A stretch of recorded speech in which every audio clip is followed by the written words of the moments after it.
Hi everyone, this is Prashant from academics for CSE.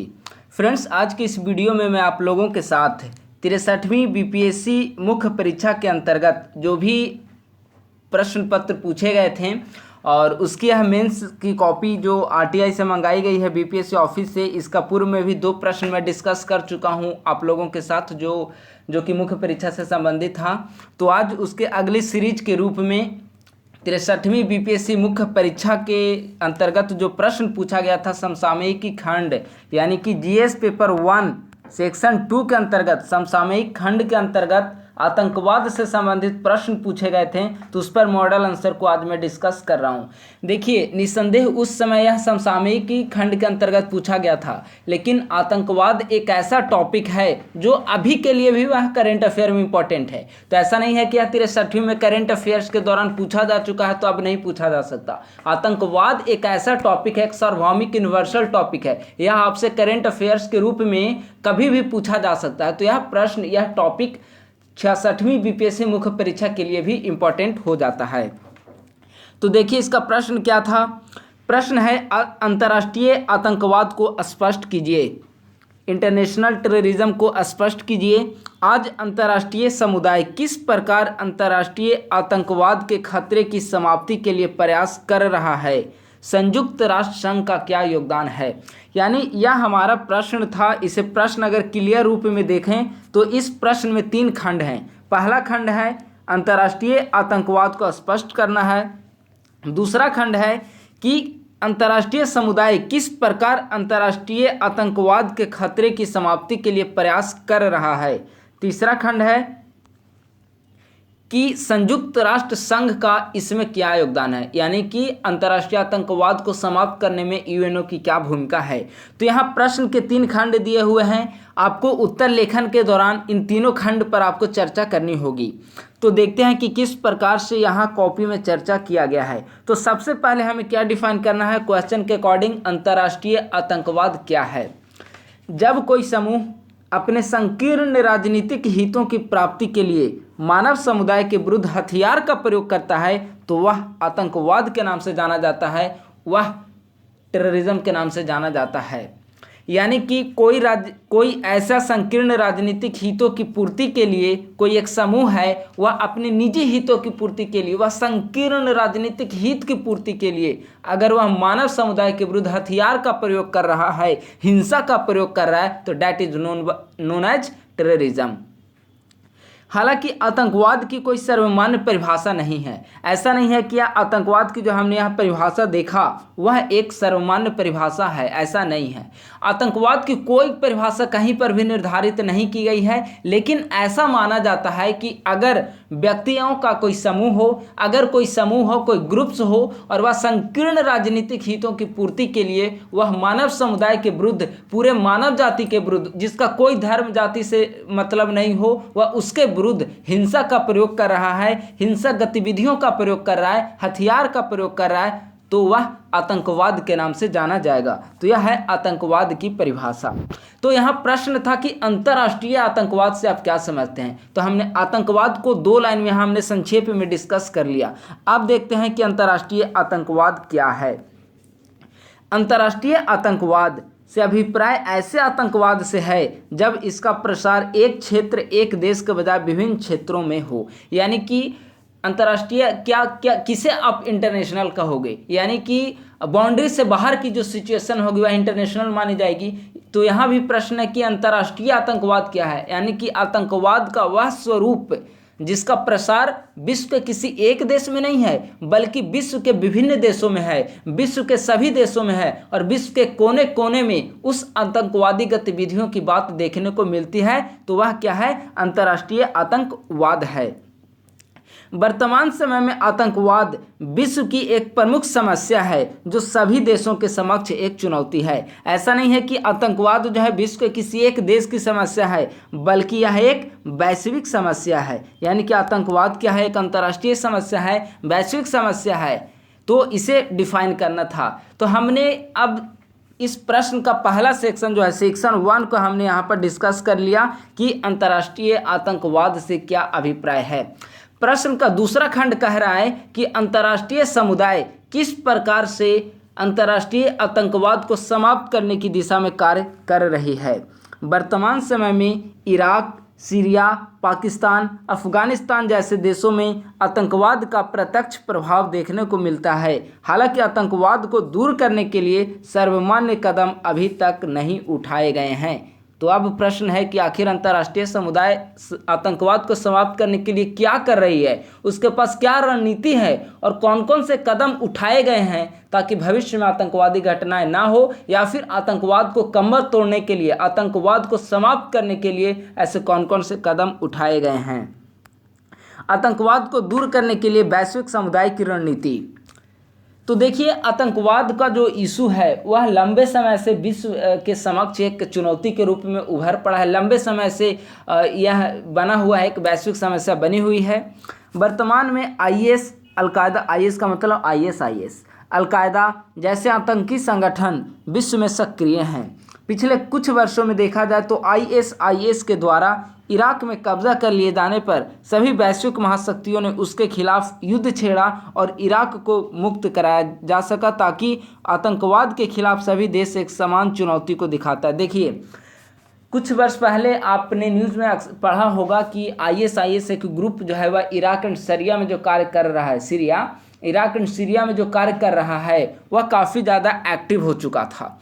तो Iraq को ISIS से मुक्त कराने के लिए विश्व के जितने भी सुपर पावर कंट्रीज हैं, चाहे वह यूएसए हो, यूएसएसआर, दोनों यहाँ पर दोनों का हित था। भले ही वो उनका अपना इंटरेस्ट था वहाँ पर, लेकिन उन्होंने मिलकर आईएसआईएस के विरुद्ध अभियान छेड़ा और इसका परिणाम यह रहा कि इराक के बृहद क्षेत्र जो थे वह उनके कब्जे से मुक्त हो गए। तो यह हमारी रणनीति को दिखाता है कि कहीं ना कहीं अगर आतंकवाद जैसी वैश्विक समस्याएं विद्यमान होंगी तो विश्व के सभी कंट्री, विश्व के सभी सुपर पावर एक साथ खड़े होंगी और ऐसे वैश्विक चुनौतियों को निपटने में मददगार साबित होगी। तो कहीं ना कहीं यह हमारी वैश्विक एकजुटता को, आतंकवाद के विरुद्ध वैश्विक एकजुटता को यह प्रदर्शित करता है। अगला पॉइंट है 9/11 की घटना के बाद। 9/11 की घटना जो है वर्ल्ड ट्रेड सेंटर WTC जो अमेरिका में आतंकवादी हमले हुए थे उससे संबंधित है। 9/11 की घटना के पश्चात अमेरिका ने आतंकवाद के खिलाफ युद्ध की घोषणा करते हुए ऑपरेशन एंड्यूरिंग फ्रीडम प्रारंभ किया था। ऑपरेशन एंड्यूरिंग फ्रीडम का मतलब हुआ कि चूंकि उस समय WTC वर्ल्ड ट्रेड सेंटर जो कि जिसका मुख्यालय अमेरिका में है, वहाँ पर 9/11 के समय जब आतंकवादी हमले हुए थे तो अधिकांश, बहुत ज़्यादा संख्या में लोग वहाँ पर मारे गए थे, हताहत हुए थे। उसके बाद अमेरिका ने टेररिज्म के खिलाफ काफ़ी सख्त रवैया अपनाया और आतंकवाद के विरुद्ध उन्होंने ऑपरेशन छेड़ा और उस ऑपरेशन का नाम दिया ऑपरेशन एंड्यूरिंग फ्रीडम। आतंकवादी तत्वों को प्रश्रय देने वाले राष्ट्रों पर सभी देशों ने प्रतिबंध लगाए। आपने सुना होगा कि अभी अगर करंट का न्यूज़ देखा जाए तो आपने सुना होगा अक्सर आतंकवाद को प्रश्रय देने के लिए भारत पाकिस्तान का नाम हमेशा लेते रहता है कि पाकिस्तान के द्वारा राज्य प्रायोजित आतंकवाद जिसे कहा जा सकता है, जिस स्टेट द्वारा अगर संरक्षण प्रदान किया जाएगा आतंकवाद को तो उसे राज्य प्रायोजित आतंकवाद के रूप में जाना जाएगा।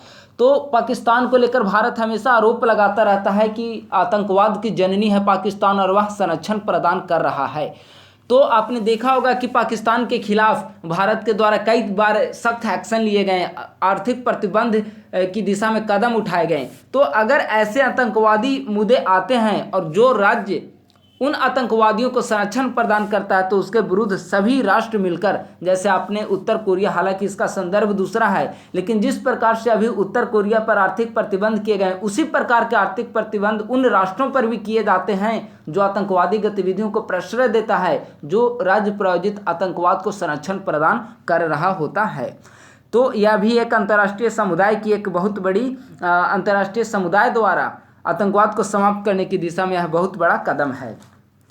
आतंकवादियों के विरुद्ध वित्तीय स्रोत का पता कर उसे समाप्त करने की कोशिश की जा रही है। यानी कि आतंकवाद की जो रीढ़ है, कोई भी संगठन तभी वह फले फूलेगा जब उसे इकोनॉमिक सहायता प्राप्त कर रही होगी। अंतर्राष्ट्रीय समुदाय इस बात के लिए सजग है कि हमें सबसे पहले आतंकवाद के जो वित्तीय स्रोत है कहाँ से उन्हें फंडिंग हो रही है। अगर फंडिंग को चिन्हित कर लिया जाए और उसे उसका संगठन है फंडिंग का, उसे उस पर प्रहार किया जाए तो कहीं ना कहीं यह जो आतंकवाद जैसी समस्या है उसे टैकल किया जा सकता है। तो वित्तीय स्रोतों को पता कर उसे समाप्त करने की कोशिश की जा रही है। अब है यूएनओ का इस दिशा में क्या योगदान है।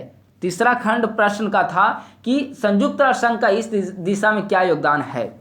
संयुक्त राष्ट्र के सुरक्षा परिषद के अस्थायी सदस्य देशों ने संयुक्त राष्ट्र के सुरक्षा परिषद के अस्थायी सदस्य, इसका मतलब क्या हुआ, सुरक्षा परिषद के अस्थायी सदस्य कौन कौन हैं आप लोगों को जानकारी होगी।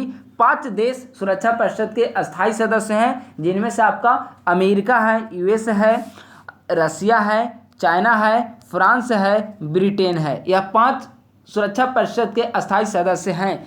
तो इन्होंने आतंकवाद को एक प्रमुख वैश्विक चुनौती माना है। हालांकि आतंकवाद की कोई एक सामान्य परिभाषा अभी तक नहीं है, लेकिन इसका होना जरूरी है। क्यों? क्योंकि अगर आतंकवाद को परिभाषित करेंगे तभी हम समझ पाएंगे ना कि यह घटना आतंकवादी घटना है या नहीं।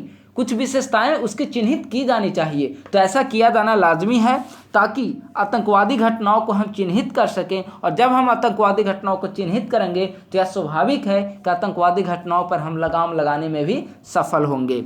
विश्व के सभी राष्ट्रों ने महासभा के अधिवेशन में आतंकवाद को दूर किए जाने की बात स्वीकारी है। जब भी संयुक्त राष्ट्र संघ की महासभा की बैठक होती है उसमें आतंकवाद को एक वैश्विक चुनौती के रूप में चिन्हित किया जाता है। विश्व के सभी राष्ट्र इसे दूर करने के लिए और इस पर मिलकर इसे समाधान करने के लिए कदम उठाने की बात स्वीकार करते हैं। संयुक्त राष्ट्र महासभा ने भी समय समय पर आतंकवाद दूर करने संबंधी प्रस्ताव लाए हैं, हालांकि वह पूरी तरह अमल नहीं हो पाया है। इसके अलावा सुरक्षा परिषद ने भी विभिन्न कार्रवाइयां की हैं। सुरक्षा परिषद है ही इसीलिए सुरक्षा परिषद यूनाइटेड नेशन सिक्योरिटी काउंसिल, विश्व में सिक्योरिटी बनाए रखना, सुरक्षा को बनाए रखना सिक्योरिटी काउंसिल की प्रमुख जिम्मेदारी है। तो यूएनएससी ने कई ऐसे स्टेप उठाए हैं। हाल ही में अगर आपने देखा होगा कि जब पठानकोट पर हमला हुआ था भारत में, उसके बाद मसूद अजहर को इसने वैश्विक आतंकी घोषित किया था। और चूंकि अगर वैश्विक आतंकी घोषित किए जाएंगे तो उसके बाद कई प्रकार के उस पर प्रतिबंध लगाए जाते हैं।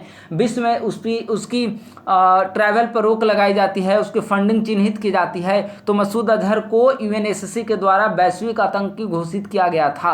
तो इस तरह से हम देखते हैं कि यूएनएससी के द्वारा भी इस संबंध में कई सारे कदम उठाए जाते हैं या फिर कई सारे कदम उनके द्वारा भी उठाए गए हैं। अतः यह कहा जा सकता है कि आतंकवाद सभी राष्ट्रों की एक साझा चुनौती है। ऐसा नहीं है कि आतंकवाद से आज सिर्फ भारत ही जूझ रहा है या फिर अफगान जैसे कंट्री जूझ रहे हैं। आतंकवाद से कभी एक समय अमेरिका थर्रा उठा था। जब हमने बताया 9/11 की जो घटनाएं घटित हुई थी, तो 9/11 की घटना से अमेरिका की जो सुरक्षा व्यवस्था थी उसके बाद से बहुत ज़्यादा वह स्ट्रिक्ट हुआ, अपने जीरो टॉलरेंस की नीति अपनाए टेररिज्म के प्रति। तो आतंकवाद एक वैश्विक समस्या है। आपने देखा होगा कि मध्य पूर्व एशिया में कई सारे ऐसे कंट्रीज हैं जो आतंकवाद की समस्या से जूझ रहे हैं। भारत की समस्या हो, पाकिस्तान की समस्या, अफगानिस्तान की समस्या है ना, इराक की समस्या है, ईरान की समस्या है। कई सारे ऐसे कंट्री हैं जो आतंकवादी घटनाओं से दिन प्रतिदिन जूझ रहे हैं। तो ऐसी स्थिति में हम कह सकते हैं कि वर्तमान समय में आतंकवाद जो है विश्व के सभी राष्ट्रों की एक साझी चुनौती बनी हुई है। अतः इस पर लगाम लगाए जाने की ज़रूरत है।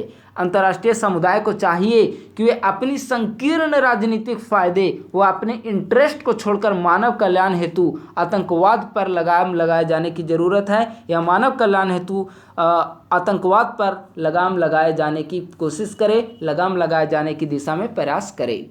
तो हमने देखा यहाँ पर किस प्रकार से संक्षेप में यहाँ पर आंसर हमने डिस्कस किया। हमने बताया है कि जो जीएस सेक्शन का जो प्रश्न होते हैं वह आपको 18 से 20 मिनट वहाँ पर लिखने होंगे, और मुश्किल से आपको 3 से 4 पेजेज काफ़ी है आपके लिए। जीएस पेपर का जो आंसर लिखना 20 मिनट में 4 पेज लिखनी है आपको, है ना। वर्ड का ख्याल रखना है आपको। जीएस पेपर 1 में स्टैटिस्टिक्स भी सॉल्व करनी है। करंट अफेयर में आपको डायरेक्ट वहाँ प्रश्न पूछे जाएंगे। कुछ ऐसे प्रश्न हो सकते हैं जिसे आपने कंप्लीट पहले नहीं किया हो, तो इसके लिए तुरंत आपको वहाँ पर फ्रेमवर्क तैयार करना होगा क्वेश्चन का, और ये सारे काम आपको 18 से 20 मिनट के अंदर करने होंगे। और इसके लिए यह जरूरी है कि आप दैनिक रूप से उत्तर लेखन का अभ्यास करें, ताकि आप समय सीमा और शब्द सीमा में उत्कृष्ट उत्तर लेखन का कार्य वहां पर परीक्षा हॉल में संपादित कर सकें। तो आज का हमारा प्रश्न हमने आतंकवाद को डिस्कस किया। हालांकि यह प्रश्न का उत्तर संक्षेप में लिखा हुआ है, लेकिन आतंकवाद से संबंधित प्रश्न के सभी पहलुओं को यह संपर्क करता है, सभी पहलुओं को यह जोड़ता है आपस में। सबसे पहले हमने देखा कि अंतर्राष्ट्रीय आतंकवाद क्या है, उसका हमने परिभाषा देखा।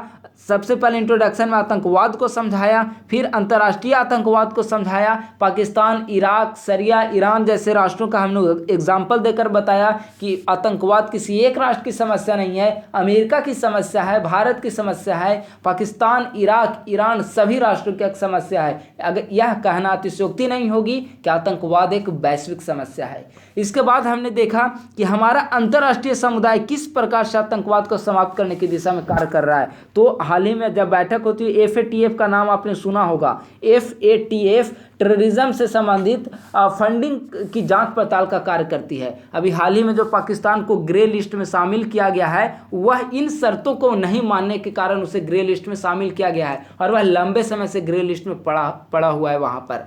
तो वह वित्तीय फंडिंग की देखरेख करने के लिए है FATF। तो अंतर्राष्ट्रीय समुदाय मिलकर, अगर किसी राष्ट्र में आतंकवादी घटनाएं होती है तो सभी राष्ट्र मिलकर उसके प्रति संवेदना व्यक्त करते हैं और एक समर्थन, अपना एकजुटता प्रदर्शित करते हैं कि हम सभी मिलकर आतंकवाद की समस्या को दूर करेंगे। UNO भी इसमें पीछे नहीं है। UNO के द्वारा भी कई सारे ऐसे कदम उठाए गए हैं। यूनाइटेड नेशन सिक्योरिटी काउंसिल के द्वारा कई बार स्टेप्स ऐसे उठाए गए हैं कि आतंकवादी समस्या को बहुत हद तक दूर किया जा सके।